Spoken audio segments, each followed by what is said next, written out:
Hello, this is David Harper of Bionic Turtle with an illustration of the cost of carry model that we use to determine the futures or forward price of a commodity. By commodity, we could mean two different sorts of things. You probably think of the consumption commodities, of which there are many, but include corn, crude oil, and coffee. But we also have investment assets or financial commodities, of which there are also many, but would include, for example, a futures contract on the S&P 500 index.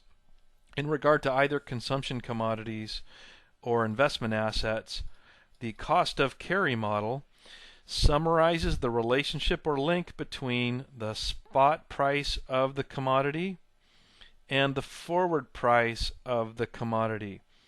The spot price here in green, this is the price on the cash market that we would pay today to purchase the commodity. So for example, if I want to buy corn today, I pay the spot price. On the other hand, I may not want to buy the corn today. I may want to buy the corn in 6 months or 9 months or 1 year.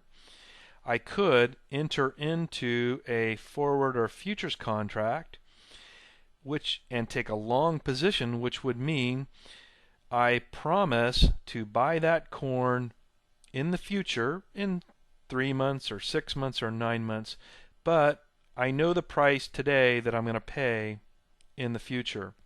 So that's the forward price. And by the way, I am using forward or futures price synonymously. For our purposes, the difference isn't critical.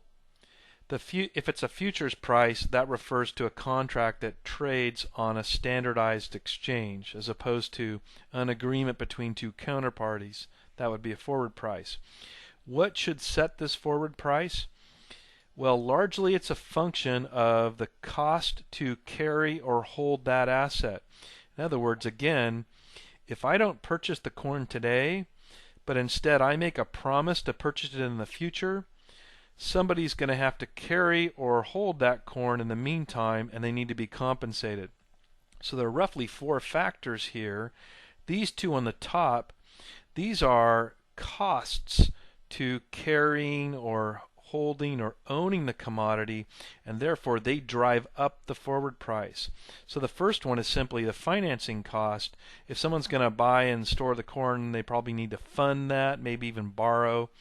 So there is an interest rate. It turns out to be the riskless rate, that denoted by R.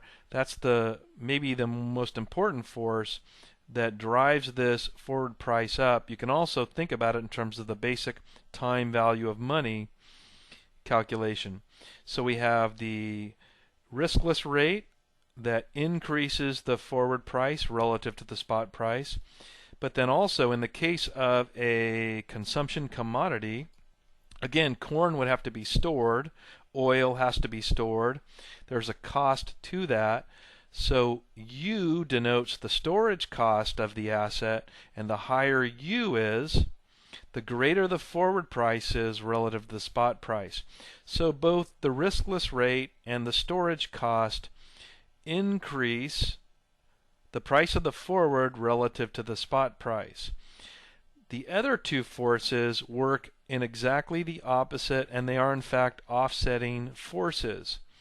Q denotes either income in the case of a consumption commodity or a dividend if it's a financial commodity. So if ownership of the asset confers income or dividend, hopefully you see that's a direct offset to any cost, and that's going to lower the price of the forward. And similarly, we have a catch-all category denoted here with Y called the convenience yield. And usually it incorporates or impounds anything that's not incorporated with the other variables. The convenience yield is any other benefit, tangible or intangible, to owning or holding or carrying the commodity asset. So you might think about this in terms of if it's oil, and my choices are to buy it now and own it, or enter into a forward contract, maybe there are some intangible or real option benefits to owning the oil, because then I don't have to worry about a shortage. So there may be some real option benefits or some other convenience. If we could quantify that convenience, hopefully you see that it too is an offset to financing cost and to storage cost, and we can actually think about the convenience yield as a negative storage cost. So it also will drive down the price of the forward, such that if we move down here, I've got some numbers, and we see here's the whole point of this was to share this formula here where we say the best or unbiased estimate of the forward price, well, biased estimate, unbiased may not be true, but the best estimate of the forward price is the spot price of the asset, and then we apply continuous compounding at the time equal to t of the four forces that I just showed you. The riskless rate, the storage cost, the income or dividend yield, and any convenience yield, and see how the riskless rate and the storage cost are additive, so they increase, they serve to plus up or increase the spot price. This e or exponential again is just doing continuous compounding. So these two are additive because they are costs to carrying the asset, but they're going to be offset by these two, which are really the benefits to carrying the asset. Any dividend or income, and also any convenience yield. So I've got an example in here where my spot price is $10. Let's say the riskless rate is 6%, and my commodity also pays an income or dividend of 1%. And let's say there's no storage cost, so that's 0%, and also there's no convenience yield.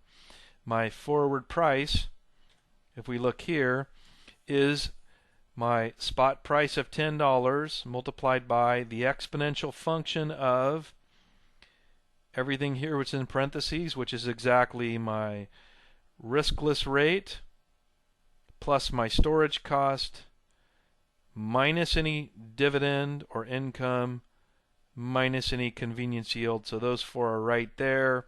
I do need to multiply by time because we need a duration on the contract. And in this case, the estimate of my forward price is $10.51. You can see what if the riskless rate is lower. If I lower 6% to 4%, my forward price comes down. Similarly, what if there's a storage cost associated with carrying the commodity of, say, 1%? That's going to increase the forward. What if there's convenience to carrying of, say, 1%? That's going to be an offset. In fact, it's going to directly offset the storage cost, and I'll be back to $10.30. So the discount rate, the riskless rate, and the storage costs are going to serve to increase the forward price. And any dividend or income and convenience yield are going to have the offsetting and opposite effect. They're going to lower this forward price. So that's a basic summary of the kind of universal cost of carry model. This is David Harper of the Bionic Turtle. Thanks for your time.